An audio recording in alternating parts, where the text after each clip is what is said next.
नमस्कार दोस्तों, आप लोग देख रहे बानी भोजपुरी हिट न्यूज चैनल। तो बहुत बहुत स्वागत बा। तो आप लोग के बता दी कि खेसारी लाल यादव जी के गाना जो कि पंजाबी और हिंदी रिमिक्स भोजपुरी जो कि आवे वाला बा, तो गाना के जो कि फुल्ली वीडियो शूटिंग कंप्लीट हो गई बा।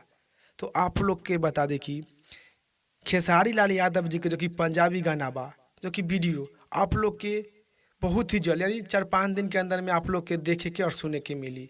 काहे कि गाना के वीडियो फुल्ली कंप्लीट हो गई बा। तो आप लोग हमनी के चैनल के साथ बनल रही जैन जो कि खेसारी लाल यादव जी के जो कि पंजाबी गाना के एल्बम के नाम आई चाहे रिलीज डेट आई, तो आप लोग के बीच में रिपोर्ट लेकर हाजिर हम। तो आप लोग इतना मालूम रखी कि खेसारी लाल यादव जी के जो कि पंजाबी गाना के वीडियो शूटिंग कंप्लीट हो गई बा।